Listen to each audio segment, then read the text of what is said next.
Back news దుబ్బాకలో BJP MLA అభ్యర్థి రఘునందన్ రావు మాట్లాడుతున్నారు. ఆ లైవ్ చూద్దాం. వాహనం చెక్ చేయడం ప్రారంభించండి సార్.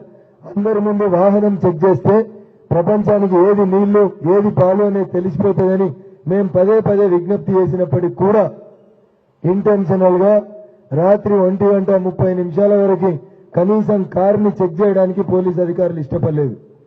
మధ్యాహ్నం నుంచి ఒక షాడో టీమును పెట్టి ఈ కారుని ఫాలో చేస్తూ తూప్రాన్లో ముగ్గురు పోలీసు ఉన్నతాధికారుల నుండి ఎవరు కూడా పక్కకెళ్లి ఫోన్లో మాట్లాడి మరి ఎవరికి రిపోర్ట్ చేస్తున్నారో తెలుస్తలేదు. రాత్రి కూడా దుబ్బాకలో చాలా మంది పోలీసు అధికారులు మేము ఏదైనా ప్రశ్న అడగంగానే పక్కకెళ్తున్నారో ఎవరితోటో ఫోన్లో మాట్లాడుతున్నారో వస్తున్నారు. విషయం చెప్పట్లేదు. సార్ ఎందుకు ఇన్స్పెక్ట్ చేస్తలేరు? ఎప్పుడు చేస్తారు? మీకున్న ఇబ్బంది ఏంది? మేము కోఆపరేట్ చేస్తున్నాం కదా, ఉదయం నుంచి కోఆపరేట్ చేస్తా ఉన్నాం కదా. వెహికల్ చెక్ చేయండి, మీడియా ముందు చెక్ చేయండి, టీవీ కెమెరాల ముందు చెక్ చేయండి.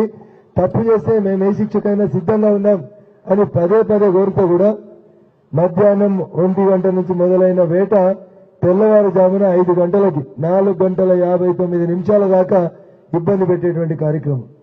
సీట్లు వదిలేసినారు, సీట్లు ఇప్పదీసినారు, సీలింగ్ ఇప్పదీసినారు, డిక్కీ ఇప్పదీసినారు, స్టెప్ని ఇక్కదీసినారు, బ్యానెట్ ఓపెన్ చేసిరు, ఇంజన్ కూడా ఓపెన్ చేసేటువంటి ప్రయత్నం చేశారు. కారు కింద, కారు మీద, కారు పైన, కారు వెనుక ఈ పార్ట్ వదిలిపెట్టినారని చెప్పకుండా తూప్రాన్లో అయితే టైర్లలోంచి గాలి కూడా తీసి మెకానికల్ని వచ్చి ఇంజన్ ఓపెన్ చేసేటువంటి ప్రయత్నం ఈ రకంగా అన్ని రకాలుగా చేసినారు. ఏమున్నాయంటే కనీసం 100 రూపాయలు కూడా లేవు అందులో. మేము ఇక్కడ అభ్యంతర పెడుతున్నటువంటి అంశం ఏంటంటే దుబ్బాకలో భారతీయ జనతా పార్టీ బలంగానే లేకపోయే మంత్రి గారు ఐబత్ ఎందుకు చెందాలి? ఎందుకు అధికార యంత్రాంగాన్ని దుర్వినియోగం చేయాలి? ఎందుకు నిమిషం అధికారులందరూ కూడా ఆయనకే ఎందుకు రిపోర్ట్ చేయాల్సినటువంటి పరిస్థితి వచ్చింది? పాపం ఎస్ఐలు సిఐలు ఏం చేస్తున్నారు సార్ అంటే మాకేం తెలియదు సార్, దయచేసి కోఆపరేట్ చేయండి. మేము కోఆపరేట్ చేస్తూనే ఉన్నాం కదా సార్. మధ్యాహ్నం 1 గంట నుంచి కనీసం అన్నం లేకుండా నిల్చోబెడతా ఉన్నారు. ఇదేం పద్ధతి సార్ అంటే ఇచ్చేవారు. పంచనామా అయిపోయింది కదా సార్, పంచనామా కాపీ ఇవ్వండి అంటే ఇవ్వరు. దానికి ఒక అర్ధగంట సేపు ఆర్గ్యుమెంట్. పంచనామా కాపీ ఇవ్వరు, పంచులు ఎవరో చూపెట్టమంటే చూపెట్టారు, ఏం జరిగిందో చెప్పండి సార్ అంటే చెప్పారు. ఏమడిగినా ఒకటే మాట, నమ్మదగిన సమాచారం ఉంది, మేము వెహికల్ ని చెక్ చేస్తాం, చేయండి సార్ మేము సహకరిస్తామంటే తెల్లవారుజామున 4:59 దాకా అదేదో టెర్రరిస్టులు వెంటాడినట్టు మీరు ముగ్గురే ఉండాలి, మీ పార్టీ లీడర్లు, 3 కంటే ఎక్కువ ఉంటే చెక్ చేయం, మీడియాను రావద్దు, మీడియాను కూడా దూరం తీసుకుపోయి వాళ్ళకి అడ్డంగా ఏఆర్ కానిస్టేబుల్ అని పెట్టి అసలు ఎవరు రావద్దు.